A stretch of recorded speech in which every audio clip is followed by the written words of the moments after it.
What's up, little bros? You got Big Bro here. Like, subscribe, hit the notification bell if you like the gems and truths I'm dropping to you. If you're returning to watch the content, think about subscribing. Small channel trying to grow it. I apologize for the lighting. I got to work early so I can upload this video. Now, there's a lot of misconceptions about investing, okay? Here's what I wrote down, what I think are big mistakes when it comes to investing and how people literally sabotage their finances and their investing future. Now, if I miss one of these, we're all in this community together. I don't look at it as followers. I look at it as that we're all in this community. We're all trying to grow. We're all trying to get better. Okay, there's no wrong idea. There's no wrong answer. Feel free to leave a comment in the comment section of something you think I missed. Now, the difference between trading and investing. When people trade, they slingshot from stock to stock, hoping to make a quick profit. In reality, you're probably and most likely, and you will lose money doing that because you're not holding it long enough to see the growth of it, okay? When you trade a stock, say you buy a stock on Wednesday and you sell it 3 weeks from now or a month from now or 6 months from now, you get taxed at short-term capital gains, meaning it gets taxed as your ordinary income. Whatever tax bracket you fall into, that's what they tax you at. So that's why they say people who day trade really don't make a profit in the long run, because after taxes and after fees and all the stuff you pay, you really didn't make any money. And you caused yourself a lot of heartache.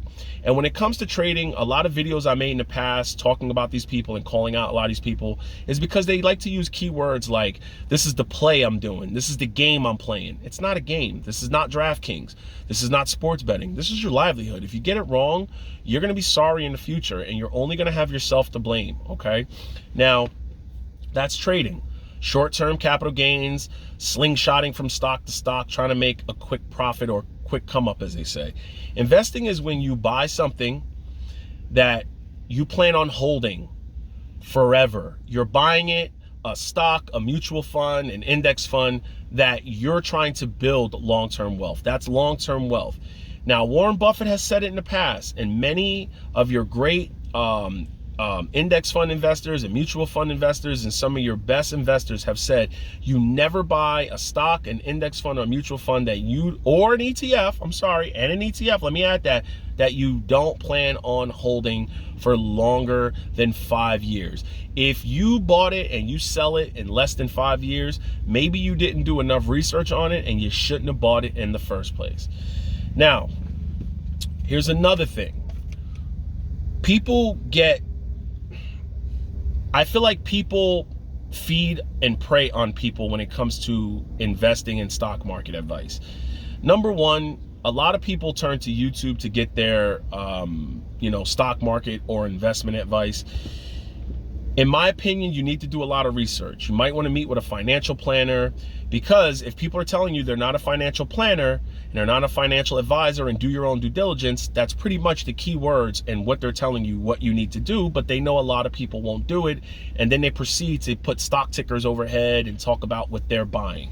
You will never see me put a stock ticker overhead and say what I'm buying or what I think I'm buying, because I've already bought in everything I think that I need for my life. And the only time I will sell is if the company that I bought is, they change their whole platform or where they're going, where if a company that makes cell phones is now all of a sudden, now they're getting into, they're making tissues and stuff like that, that could be a red flag for me, and that's why I would sell a stock. But other than that, everything that I bought, I'm holding for the long term.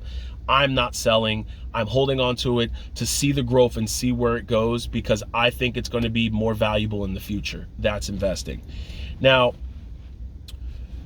I wrote down some ideas. Now, here's the thing. I feel like a lot of people talk about God when they're talking about stocks. I say this all the time. God has nothing to do with stocks, all right? They like to say, they like to bring personal things. I'm going to church, or, but my family and I, we're going to go pray. We're going to go do this. We're going to go do that. Remember something. God does not reside in any place that man's hands have built. He resides in you, okay? He resides in you. So whatever they're trying to put God and then stocks and all that, you got to be weary of that. You really got to be weary, because they're trying to feed on people, and they're trying to feed on people who can't, distinguish the difference between the two. You got to be careful and weary of those people and taking your advice from those people. Now, excuse me. There's plenty of YouTube influencers and plenty of older people who've done it a long time that have videos up here. I'm going to give you some examples of people that I took a lot of my advice from. I took my advice from Benjamin Graham. The reason why I took my advice from Benjamin Graham, and people, they quote Warren Buffett. I just quoted him a minute ago, but a lot of people like to throw Warren Buffett. I like to throw Benjamin Graham out there, because Warren Buffett learned from Benjamin Graham. Benjamin Graham was a mentor to Warren Buffett. Warren Buffett actually went to Columbia to study under Benjamin Graham. That's why I take a lot of what Benjamin Graham said. I take what he says.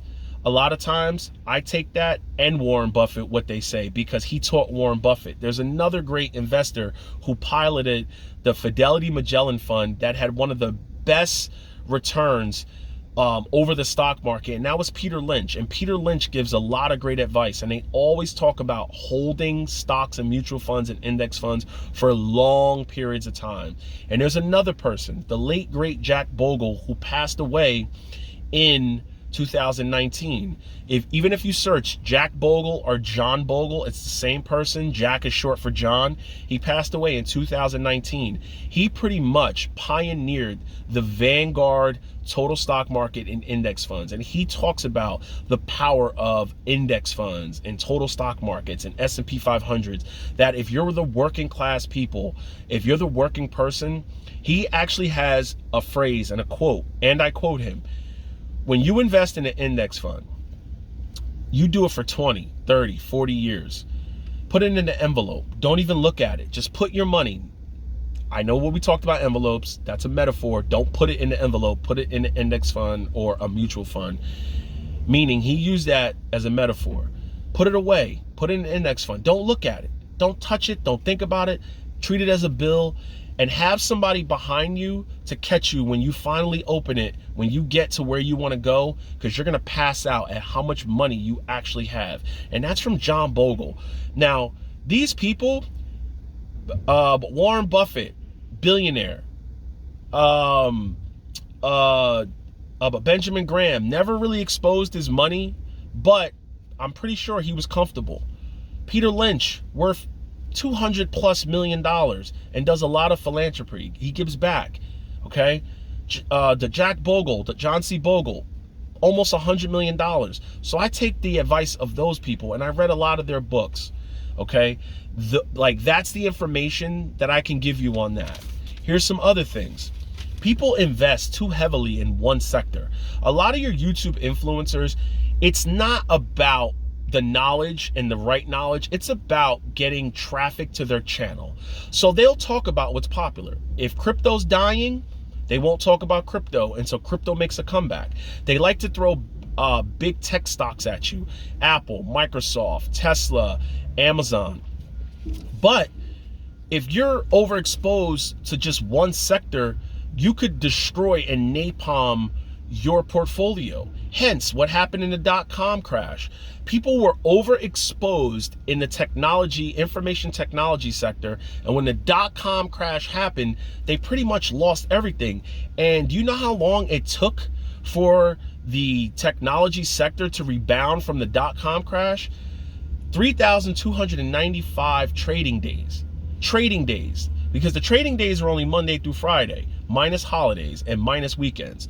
Now, that's over 15 years. It took over 15 years for technology stocks to get back to what they were back when the dot-com crash happened. So a lot of people are exposed to one industry. They only talk about what's popular. They only like to talk about tech stocks. But there's 11 sectors. Even I got to write them down because I forget them all sometimes. You have the information technology. That's the biggest sector.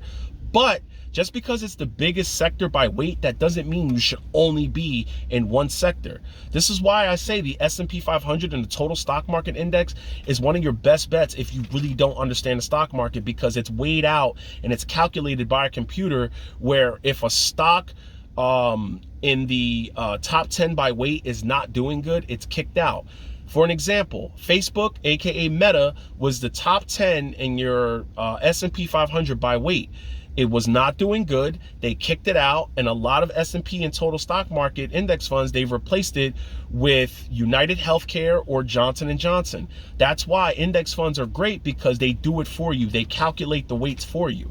Now, you have information technology, you have healthcare, you have financials, consumer discretionary, communication services, industrials, consumer staples, energy, utilities, real estate, and materials. The S&P 500 and the total stock market, it holds all of those 11 sectors. That way you're not overexposed to one industry. You're not overexposed to one sector. It weighs it out. So say Apple, Microsoft, Netflix, all your tech stocks are getting crushed like they did during the .com in 2022.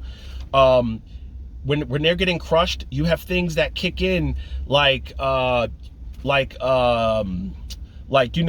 companies that make Procter and Gamble and Kimberly Clark. When the 2020 happened, a lot of your tech stock came down, but a lot of your consumers, your consumer staples, they went up. Hand sanitizers and, toilet paper, food industry, shipping, that all came up. So that's why you never want to be exposed to just one industry. You want to, eliminate the risk. Yeah, it sounds cool to talk about Apple all the time, and you're probably watching this phone on Apple or Microsoft and blah, blah, blah. Yeah, but what happens when they come down and other stocks go up? You miss out on all those other things. You understand? So that's why I always pump the S&P 500 or the total stock market index fund. Now, when you're in your Roth IRA, when you're contributing to a Roth IRA, this is what they don't tell you. You never want to day trade in that, because you can only contribute $6,500 to a Roth IRA as of 2023, and it was $6,000 in 2022. Say you contribute $6,500 to your Roth IRA in 2023, and you listen to one of these people up here, and you get into one of these penny stocks, and it crashes. You can't say, okay, I messed up my money. I have no more money in my Roth. Or, my 6,500 is down to 1,000. I'm going to put in another 6,500. You can't do that. The IRS only permit you to put in $6,500. So pretty much, if you blow it up and napalm it for 2023, you got to wait to 2024 to put in another 6,500 or wherever the contribution limit will be at that time. That's why you should never day trade and never be risky in your Roth IRA. I keep ETFs in my Roth IRA. They're safer. It's a basket of different sectors and stocks. And if I only have a few hand-picked technology stocks in there, it's only maybe 2 or 3. I totally forgot. I haven't looked. I believe it's 3 now. I think I added one more, but I only keep 2 in there. Because my Roth IRA, for me, that is going to be my dividend. That is my dividend growth, because you want to keep dividend paying stocks as much as you can in Roth IRAs. Remember, Roth IRAs are not taxed. That's tax-free money.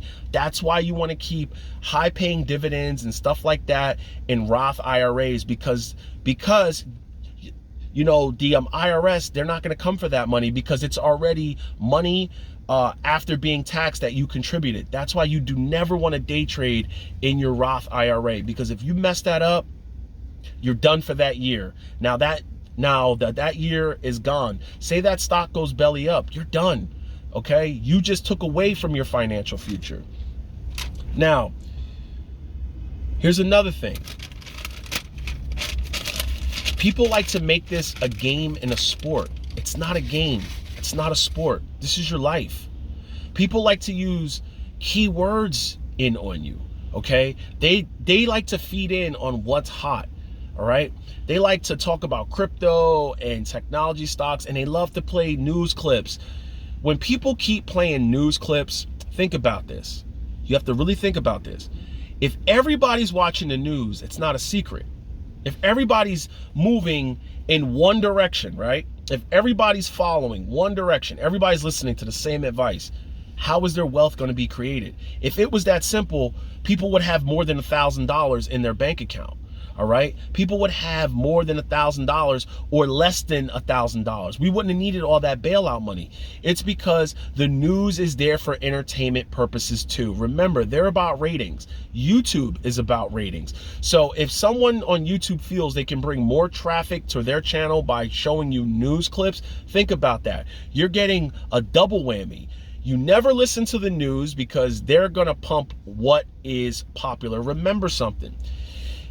If people believe the stock market is rigged, in a way it is. You have big institutions and big stock market CEOs paying newscasters to pump different stocks to you, and then now news people are talking about it, and now YouTube people are pumping it to you, and they're showing what they were paid to pump to you. There's a very good movie I think people should watch. There's two movies. It's called Wall Street, the original Wall Street, where but Michael Douglas, he calls in to one of his guys. His guy's name is Bud. He's played by Charlie Sheen. Charlie Sheen calls the news reporter or whatever, and he says, Blue Horseshoe loves Anacott Steel. That was the code to run a certain stock, to pump it in the news, so people bought it, and then what happened? They sold it. They pumped it and they sold it. That's how people get caught up holding the bag. You never really want to listen to the news. Now, if it's something with the weather and, you know, life things that are going on, you know what I'm saying, like in your town, you want to listen to it. But if it's things that's going on in the, you know, in the investment world, you really don't want to pay attention to that. You want to set your portfolio and forget it and go on with your life and do what you got to do, what's best for you. And the second movie is The Wolf of Wall Street. The Wolf of Wall Street, there's a section where he goes to work for this low brokerage firm, and they are selling pink ticket companies. And he breaks it down how a lot of your small companies, your pink ticket companies, these penny stocks, they're not even profitable. They're not even, they're something in someone's backyard. They're little, they're small, and they're trying to raise revenue. And a lot of times they raise revenue and they take the revenue out to escape, and you're left holding a stock of a company that is producing nothing. So this was just a quick sum up of a lot of the mistakes that I think people make when it comes to investing. There's a big difference between trading and investing. When you're trading, you're trying to make quick money, and quick money, you got to remember something. Quick money, if it was so quick and easy, everybody would be wealthy and everybody would be driving Lambos and Range Rovers. Investing takes time. A person who's investing and has real generational wealth, you'll never know it. They'll never tell you how wealthy they are. You'll never know it. You just got to look at their life and how they move. The person you work with who works every day around the clock, and the decisions they make, they could be working around the clock to get ahead, or they might need to because some of the decisions they made. Possibly look at someone who's older, who's on the verge of retiring. They might be doing the bare minimum and they're going to ease out one day. They already got one foot out the door and they're going to ease out. You always want to take advice from people that are doing better than you. Okay? No regrets. Get it.